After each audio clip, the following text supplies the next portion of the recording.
Football FitNext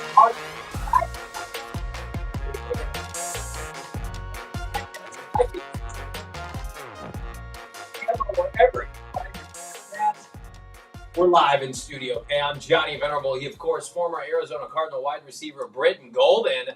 Noah Man behind the mic, and of course, sweet baby Bo Brack is live in Arlington, Texas. We're gonna hear from Bo in just a couple minutes. It's a banner program right now. We could have gone live earlier today. There's been a lot of noise with this team. We're going to dive into it all. And, of course, we got a football game kicking off in T-minus 25 minutes. Hit that like button.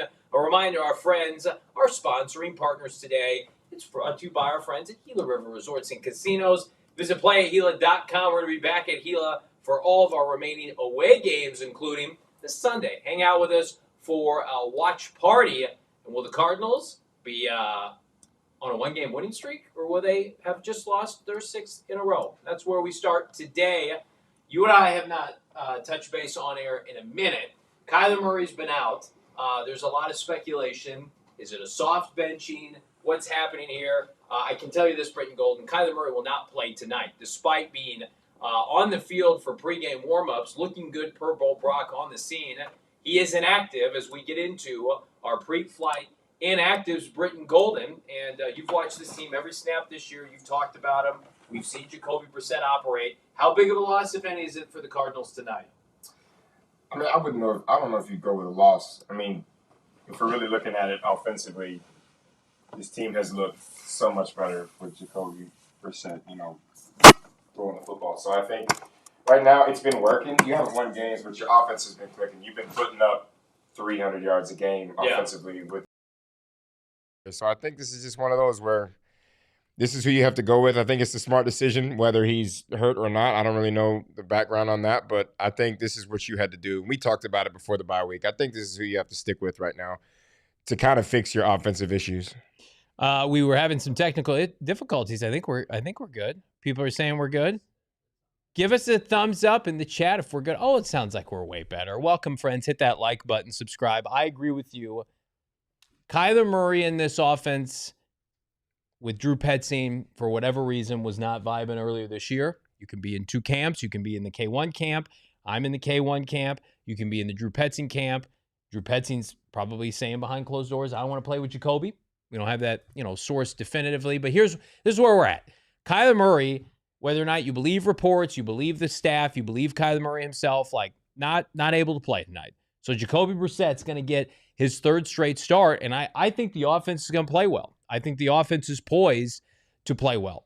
It's this defense that I have more concerns about. We're going to get to that here in a little bit. Everybody be sure, drop a like, subscribe to PHNX Sports. I want to remind everybody we are going to do an entirety watch-along. Myself, Brittan, we got our guy Espo, Noah. We're all going to be hanging out, watching this game on YouTube. So immediately when this is over, keep this channel of PHNX Sports up and running on YouTube and hang out with us as we take in Monday Night Football. One name you didn't see on that inactive list, Will Johnson, who had a little bit of a groin this past week, is going to play, and that is a bolstered return, including the likes of Garrett Williams and Walter Nolen. We're going to talk about that, but we're going to stay on topic because it is of brand with the quarterback conundrum that starts things off here on the Bird Gang Blitz pregame show. Hit that like button. Jacoby Brissett, I think, has a chance to put this quarterback conundrum on ice, at least for the definitive future. I expect Jacoby Brissett to play well, and subsequently, I think he is going to start games moving forward. Now, what I will say, Brittan, is if Jacoby Brissett plays poorly at any point, they could go back to Kyler Murray.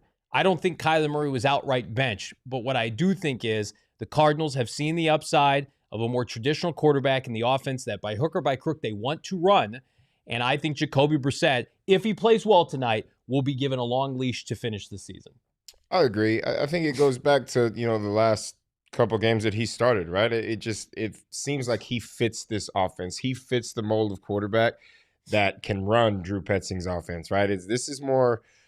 He's more of an offense for a quarterback that, like we've talked about before, that's going to sit in the pocket, right? Yeah. He's going to sit and he's going to deliver the football, right? There's no getting out or scrambling and making things happen with your legs. If it's wide open and he can run and get it, then that's what's going to give it to you. But outside of that, he's just going to sit in there and deliver the football, right? And we've seen more of the guys be involved with, Michael Wilson's being involved, Trey McBride, all the receivers are getting Zay Jones. These guys are all getting touches with Jacoby in there. So I think it's just one of those where he fits the mold here. He's more of the guy that they want to sit back there and sit in the pocket and deliver the football, just knows that he's going to take a hit, but somehow he's going to get the ball out. I just think if you get, and I agree with all your points, I just think if you get a third consecutive outing where he's putting up almost 300 yards passing, the key is for him, don't take bad sacks, don't turn the football over. Like if he can avoid doing that, like it's going to be very difficult to argue with the results. Now, I know he's 0-2 as a starter, right? And Kyler Murray was I think not the non-benefactor of like the Zay Jones drop at the end of the Niner game, the DeMercado fumble. So, I mean, it just shows you like this is a team game. You need all 53 men to contribute, right? Especially when you're playing good teams. But like Jacoby Brissett played well enough, just say it out loud, to beat two of the better teams in the NFL, the Colts and the Packers. This is the worst defense statistically in the NFL, coordinated by Matt Eberflus, who we know is not very good. And we're going to get to it with our issues with Drew Petzing and his scheme, like Jacoby Brissett is 32 years old. He's seen it all. He's done it all. He was a former third-round pick for a reason. He's played with Bruce Arians, right? He's played New England. He's bounced all over the NFL. I think he is uniquely set up in a league where we just saw Joe Flacco throw for almost 500 yards at 40 years old to come in here and let it rip.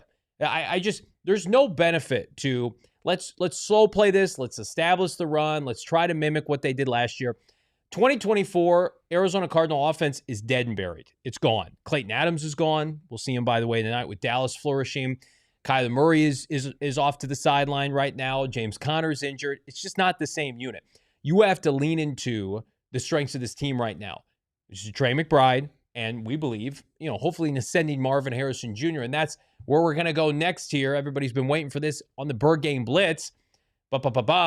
Dad's pissed off. Marvin Harrison Sr., let's see it, Noah, man, took to ESPN with Josh Weinfuss, friend of the program, and had some scathing comments about the Arizona Cardinals, specifically their offense, and how they operate. I just want to read a couple excerpts here from the unquestioned Hall of Famer, who, by the way, like no disrespect to T.O. and some of those guys, like Marvin Harrison Sr. does not talk, and he doesn't talk like this. Yet we know, and we've talked about this, Brittan, like at what point does this become a problem for the Harrison Sr. family? Because they're very proud people, where it's just like, get my son out of there. Here are the comments from Sr. Basically came out and said that he does not like watching Cardinal games. He gets too frustrated, goes, I'm giving you the professional eye. I can't relate to it. It don't add up to me. I can't deal with it. He also said it's just not an enjoyable process. He went on to say that the Cardinals offense, the infrastructure, which we've talked about for receivers, is one that if Marvin Harrison Sr. played for this team, he would have to give back his gold jacket.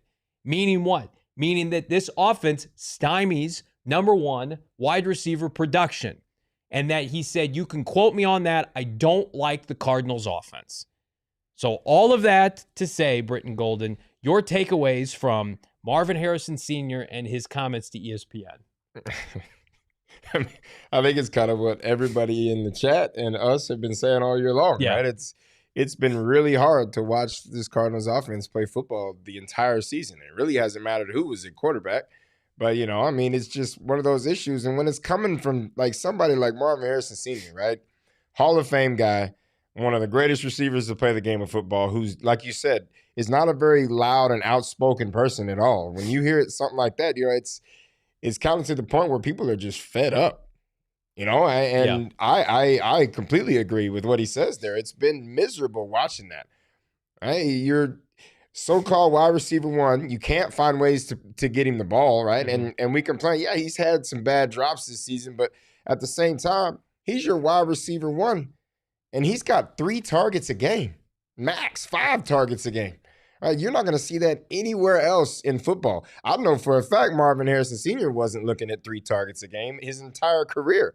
So it's just coming from that aspect, and from a person of that standard, you're sitting here thinking, you almost would think that management and the coaching staff would kind of hear it or see these comments and be like, he's kind of right. We can't get our number 1 wide receiver the football. We can't get one of the best tight ends in the game, if not the best tight end in the game. We can't get him the football.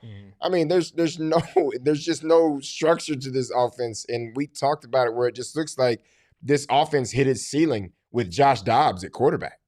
Yeah. Right? We saw with Josh Dobbs what we're seeing today at quarterback. Yeah. You know? And it's just, It looks the same. it looks exactly the same.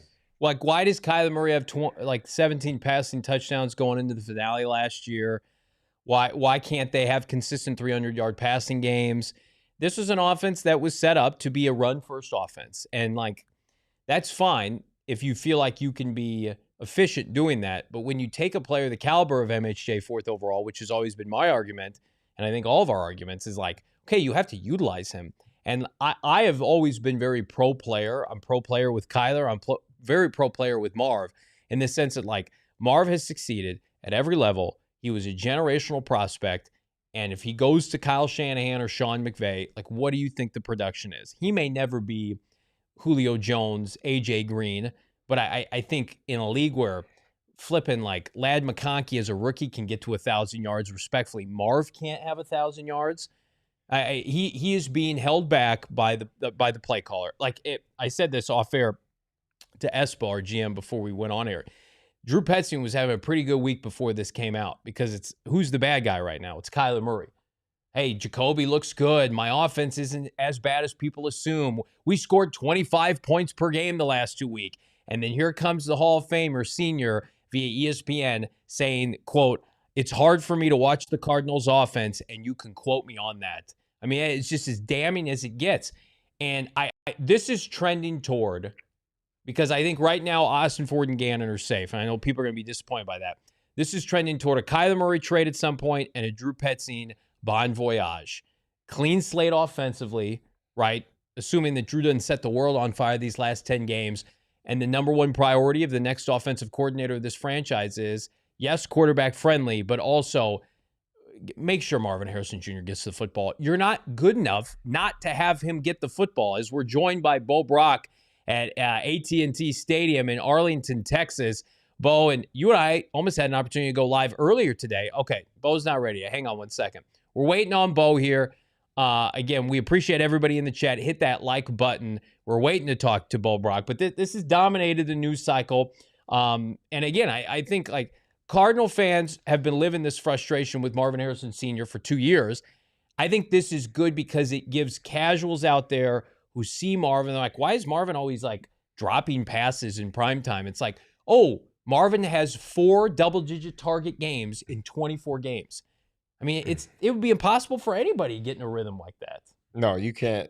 Like we said, like, for a wide receiver 1, like you just said, he's got 4 in double-digit target games in 24. So in 4 out of 24, there's double digits. And it's like right at 10. It's not 15. He's wide, and that's what I'm saying. He's wide receiver 1, right? It just goes back to what we were just talking about. Like, you're not going to find another number 1 wide receiver on any football team with the 32 teams or the 31 other teams out here that has 4 total in 24 games. Like, that's just not, it's not acceptable, one. So it just goes back to the fact where, yes, you're going to have to part ways with Kyler at this point, right?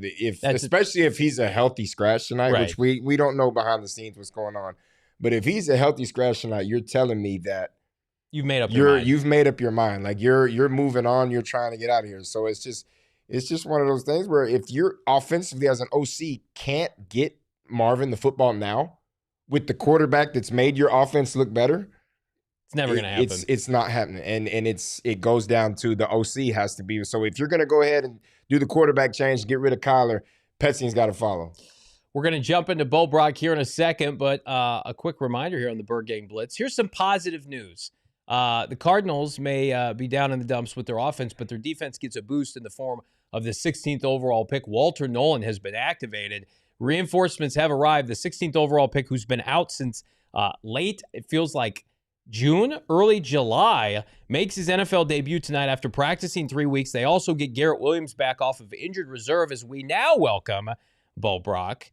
Apologies for the slip up earlier. Here's Bo Brock from Arlington, Texas at, I think it's called AT&T Stadium, Jerry's World. And Bo, we just got done talking about Marv, so we'll table that for a second. But Bo, what you've seen from Walter Nolen in practice, is this testing the water, or do you expect some kind of an impact from the 16th overall pick? No, I think you should expect an impact. I think that this is a player that obviously is not going to see a huge amount of snaps on the defensive side of the football, but I think he's got an opportunity once he's in there to get after Dak Prescott, make life hard on him in this Cowboys offense, and absolutely they need that from Walter Nolen. You mix him in with the veteran presence from Calais Campbell, who's all good to go after showing up on the injury report with an illness. You got Dalvin Tomlinson and D-Rob. Like, this is the first time we're going to get to see this D-line at full strength, which is exciting. And then you look at the secondary. Garrett Williams returns. Will Johnson is clean bill of health. It's going to be out there. And, of course, Max Melton made his return a couple weeks ago. I mean, how daunting of a challenge is this, Bo? CeeDee Lamb, George Pickens, Jake Ferguson's a good player. Like, I think my confidence in a weird way is more with the Cardinals offense because of how bad Dallas's defense is. How much does JG need a good defensive performance tonight, in your opinion?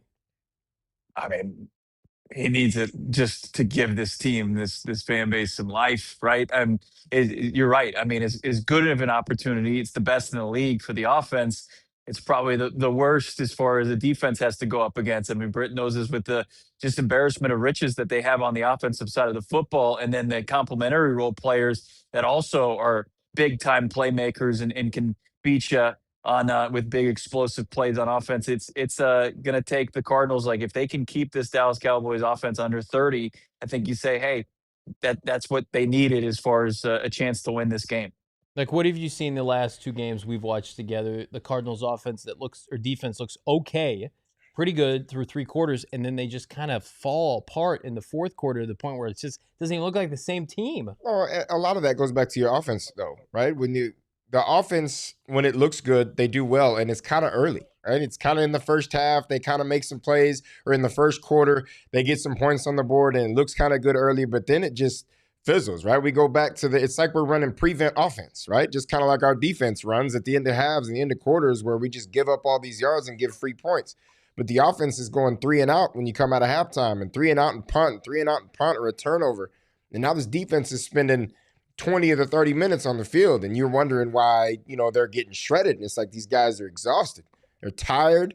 They're out there the entire time, and your offense isn't helping them out at all by extending drives. So it just goes to that. Tonight has got to be one of those offensively for the Cardinals where the Cowboys secondary is atrocious. And we've seen it all year long, right? This is a McBride day. This is a Marvin Harrison, God forbid, day. Like Michael Wilson, like guys have to step up. Offense has to step up and push the ball downfield because the Cowboys give up all types of yards in the back end of that.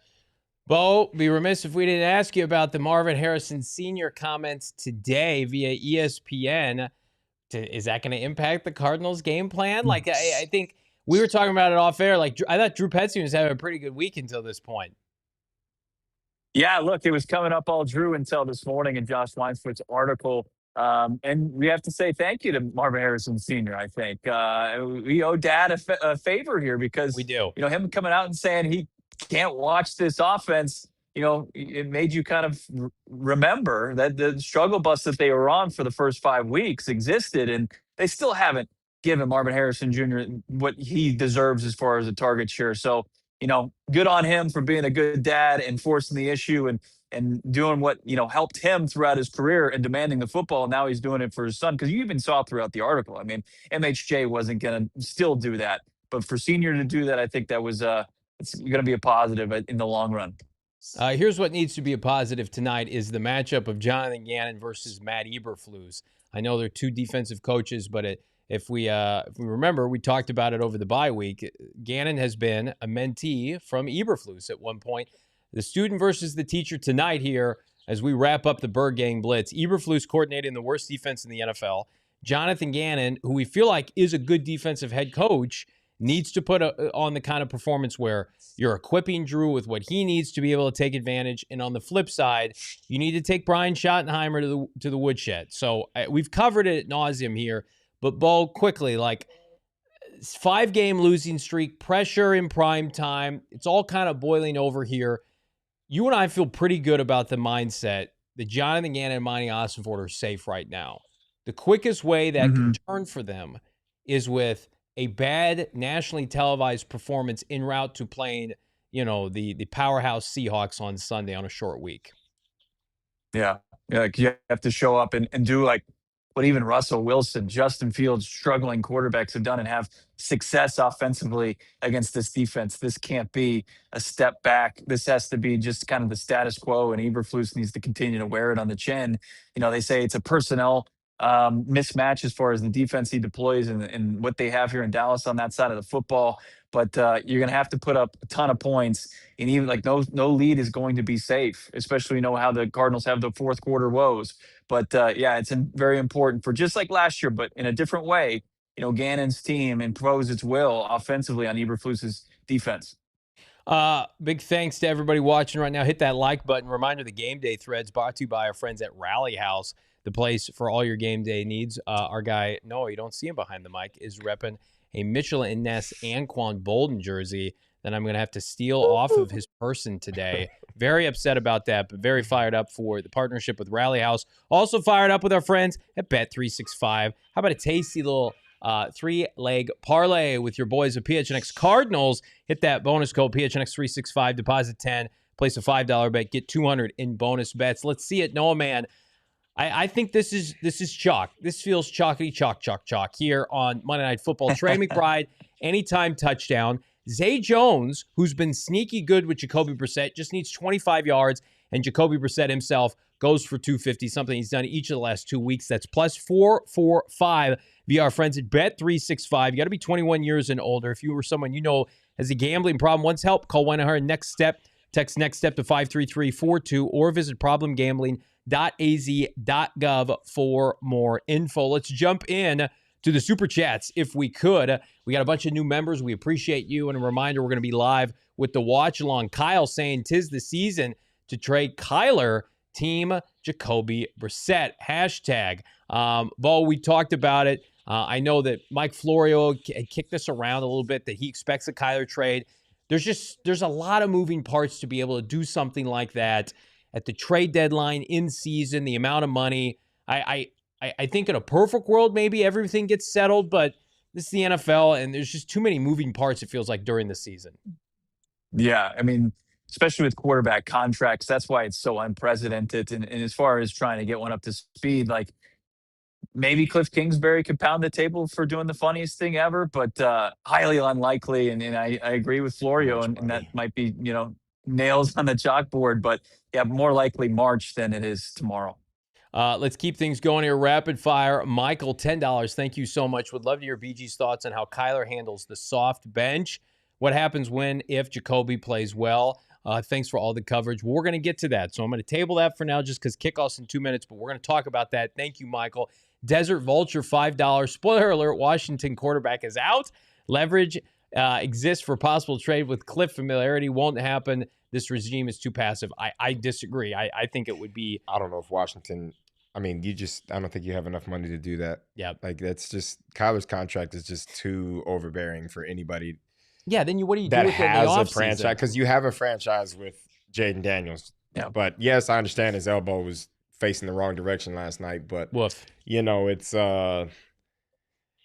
that's tough. I don't think you can pick up a $250 million contract, and it just doesn't seem logical. Iron, $5. Till cards change coaching, this team is not a postseason winning team. 3 years, 38% win rate, no excuse. Can fix talent. We have it. It's coaching. And I think, again, it's a fair point. I'm not going to sit here and, I think Jonathan Gannon deserves to pick his own quarterback, but I also know, they're not close in the NFC West right now. So maybe this is a good year for them to implode, though, as they're getting kind of clarity on maybe what they need to correct, if they get a chance to correct it. And wrapping it up, Dana Ballknower, $5. Week 5 injury, similar to Liz Frank medical site, 6 weeks best case, media soft benching, trading K1 drama. She's going off if Kyler's really hurt. I don't know. We've seen Kyler, Bo, your videos, I think, have been the most damning aspect of this. How did he look working out before we sign off? Looked like himself. I mean, he was moving around, making sure, it was something he could just kind of be mobile with, but apparently not good enough for, like JG said on Saturday, a role. He's inactive tonight, and we'll just table that debate for later this week.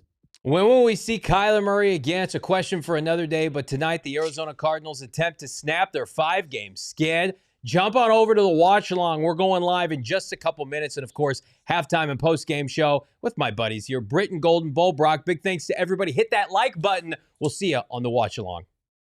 We all silly like the mayor.